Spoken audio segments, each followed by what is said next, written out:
Vegan में आ जाता है, वेजिटेबल्स ऑयल्स भी विगन में आता है। तो विगन में ये सारा चीज हम इंटेक कर पाते हैं। इसमें हमें बहुत सारा न्यूट्रिएंट्स मिल जाता है, प्रोटीन भी बहुत सारा मिल जाता है और भी अलग अलग टाइप का मैक्रोन्यूट्रिएंट्स मिल जाता है।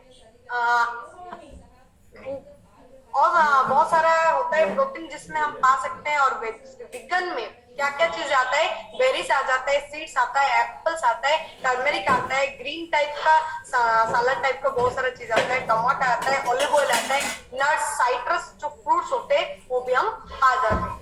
तो विगन फूड का ये लिस्ट होता है, अलग अलग टाइप में अलग अलग वैरायटी में आप पा सकते हैं। प्रोटीन बीन्स में पा सकते हैं, लेंटिल्स में पा सकते हैं, होल ग्रेन्स हम इंटेक कर सकते हैं जैसे कि ओट्स होता है, नट्स एंड सीड्स में आलमंड्स, वॉलनट्स, फ्लैक्स सीड्स हम ले सकते हैं। हेल्थी फैट के लिए हमें एवोकाडो, ऑलिव्स हमें हेल्प करते हैं। हर्ब्स और स्पाइसेस में हम गार्लिक को सिलेक्ट करते हैं हमारे फूड में जब हम विगन को इंटेक करते हैं। विगन कैटेगरी में जब हम फूड लिस्ट बनाते हैं तो ये सारा चीज हमें हेल्प करता है। वेजिटेबल में बहुत सारा आ जाता है जैसे कि नॉर्मली हम इंटेक करते रहते हैं डेली बेसिस में।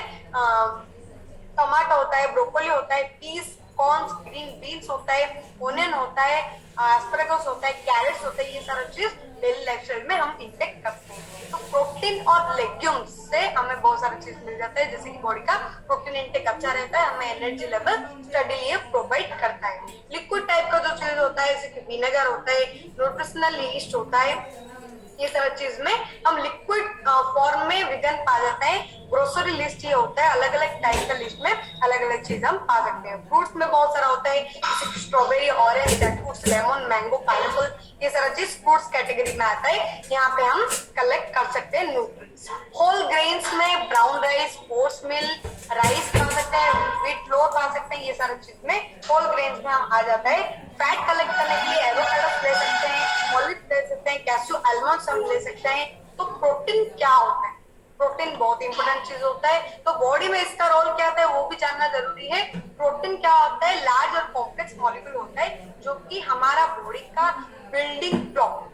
हर एक सेल को डेली बेसिस में हर एक सेकेंड में हमें प्रोटीन रिक्वायरमेंट बॉडी में होता है जो कि हमारा सेल डेली बेसिस में डैमेज होता है। हम जानते हैं डेड सेल्स फॉर्म होते हैं और वो डेड सेल के बाद नए सेल भी फॉर्म होते हैं। तो उसके लिए हमें प्रोटीन हेल्प करता है। प्रोटीन एक एमिनो एसिड का चेन होता है, अमीनो एसिड बहुत सारा मिला के प्रोटीन फॉर्म होता है। तो बहुत ही इंपॉर्टेंट रोल होता है हमारे बॉडी में। अगर हमारे खाने में प्रोटीन लैक हो रहा है तो बहुत सारा प्रॉब्लम हम फेस कर सकते हैं।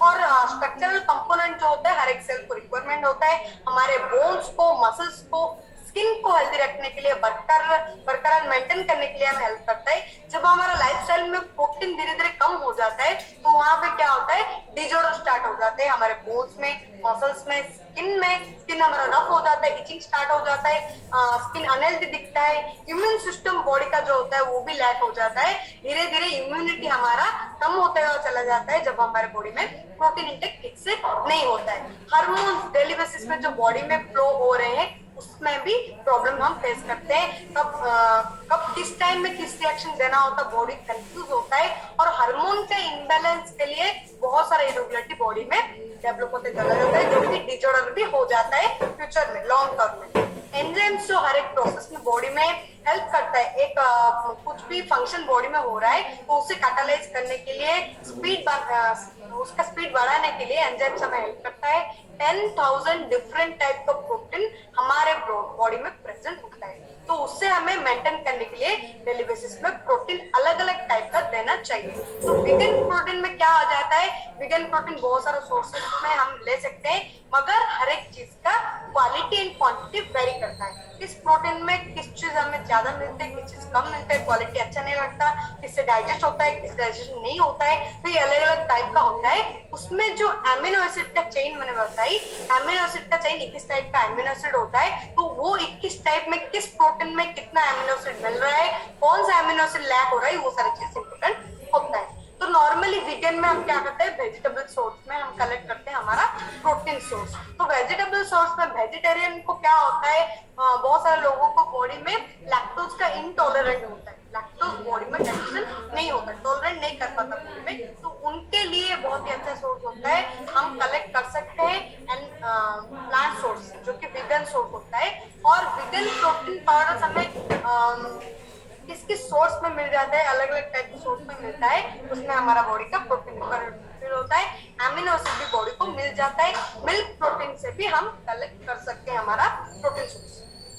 एमिनो एसिड्स चेन को हम प्रोटीन बोलते हैं। तो एमिनो एसिड कितने टाइप का होता है? टोटल 21 टाइप का एमिनो एसिड होता है। उसमें नॉन एसेंशियल, एसेंशियल और कंडीशनली एसेंशियल एमिनो एसिड होता है। Non essential amino acid body में फंक्शन करता है, हमारे मसल्स को मेंटेन करने के लिए हेल्प करता है, इम्यून सिस्टम को बूस्ट करता है।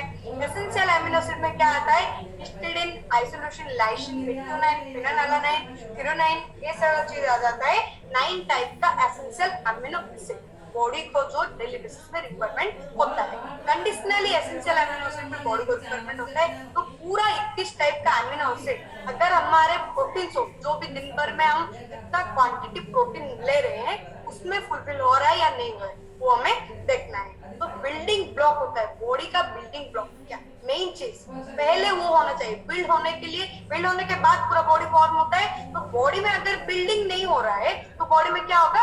लैक होता हुआ चला जाएगा, डिसऑर्डर भी आ जाएगा। तो प्रोटीन हमें क्यों चाहिए? चाहिए तो है, बॉडी को इतना इतना इतना चाहिए, तो क्यों चाहिए? उसका काम क्या है, क्या वर्क करता है बॉडी में, वो भी देखेंगे। बेनिफिट्स क्या होता है डाइटरी प्रोटीन का? जो कि बॉडी में सेल्स, टिश्यूज रिपेयर करते हैं, बिल्ड करते हैं, नए सेल्स, नए टिश्यूज हमारा बिल्ड करते हैं। पोस्ट वर्कआउट जब बॉडी का रिपेयर होना स्टार्ट होता है, तो जब प्रोटीन हम बॉडी को देते हैं तो वहां पे बॉडी का रिपेयर स्टार्ट होता है, सेल टिश्यूज का रिपेयर स्टार्ट होता है।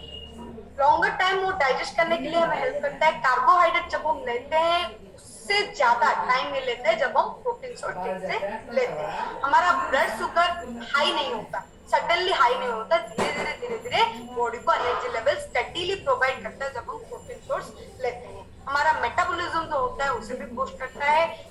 और जो भी प्रोटीन दिन भर में हम खा रहे हैं उसका कैलोरीज भी हमें काउंट करना चाहिए। कितना कैलोरीज बॉडी को चाहिए, कितना क्वांटिटी, कितना ग्राम प्रोटीन हम दिन भर में लेंगे। तो प्रोटीन लेने के बाद क्या क्या बेनिफिट्स हमें मिलता है? हमारा मसल्स मास मेंटेन होता है, स्ट्रेंथ बॉडी का बढ़ जाता है, हमें हंगर फील नहीं होता, भूख ज्यादा नहीं लगता। जब धीरे धीरे बॉडी को स्टेडीली एनर्जी मिलेगा तो भूख हमें पता नहीं चलेगा। हमारा मेटाबॉलिज्म को बूस्ट करता है, बॉडी का जो लीन शेप है, लीन शेप आने के लिए हमें हेल्प करता है। हेल्थी ब्रेन, ब्रेन का फंक्शन हेल्थी होना बहुत ही ज्यादा जरूरी है, क्योंकि बॉडी का हर एक फंक्शन जो भी हम कर रहे हैं, बात कर रहे हैं, सुन रहे हैं, कुछ रिएक्शन दे रहे हैं, ये सारा चीज क्या होता है? हमारे ब्रेन से सिग्नल आता है, नहीं बाहर ये हो रहा है तो ये रिएक्शन दे। तो ब्रेन का फंक्शन हेल्दी होना बहुत ही ज्यादा जरूरी है। तो प्रोटीन इंटेक जब हम ठीक से नहीं लेते हैं तो माइंड में कंफ्यूजन स्टार्ट हो जाता है, कुछ भी चीज ठीक से हम अंडरस्टैंड नहीं कर पाते। हमारा बोन्स जो है, बोन्स को स्ट्रॉन्ग रखने के लिए हेल्प करता है। कुछ भी इंजरी हुआ है, अगर प्रोटीन इंटेक हमारा ठीक रह रहा है तो वो इंजरी जल्दी रिकवरी हो जाता है। हमारे क्रैबिंग जो मेंटालिटी होता है, कुछ भी खा देने का, कुछ टाइम गैप नहीं देते हुए अब खाए, थोड़ी देर बाद और कुछ मिल गया तो भी हम खा लेते हैं, हमें हंगर ज्यादा फील होता है, क्रैबिंग रहता है। कुछ चीज पर्टिकुलर चीज मेरा फेवरेट ये है, तो ये चीज को देखने के बाद मेरा पेट फुल है तब भी मुझे खाने की इच्छा हो रही है। मगर जब आप प्रोटीन सोर्स ठीक लेते हैं, आपके बॉडी में स्टेडीली एनर्जी प्रोवाइड होता है, आपका हंगर बहुत ही लॉन्ग टर्म के लिए मेंटेन होता है, तो वहां पे क्या होता है? क्रैबिंग्स भी आपका कम जाता है। आपका बॉडी हमारे स्किन को, हेयर्स को, नेल्स को हेल्दी रखने के लिए हेल्प करता है। हमारा ब्लड शुगर जो जल्दी राइज नहीं होता, धीरे धीरे स्टेडीली जाता है। किडनी को हार्म नहीं पहुंचाता है, जबकि किडनी हमारा हेल्दी रहने के लिए हेल्प करता है प्रोटीन इंटेक। कार्डियोवास्कुलर हेल्थ में जो रिस्क रहते हैं उससे भी कम करा जाता है।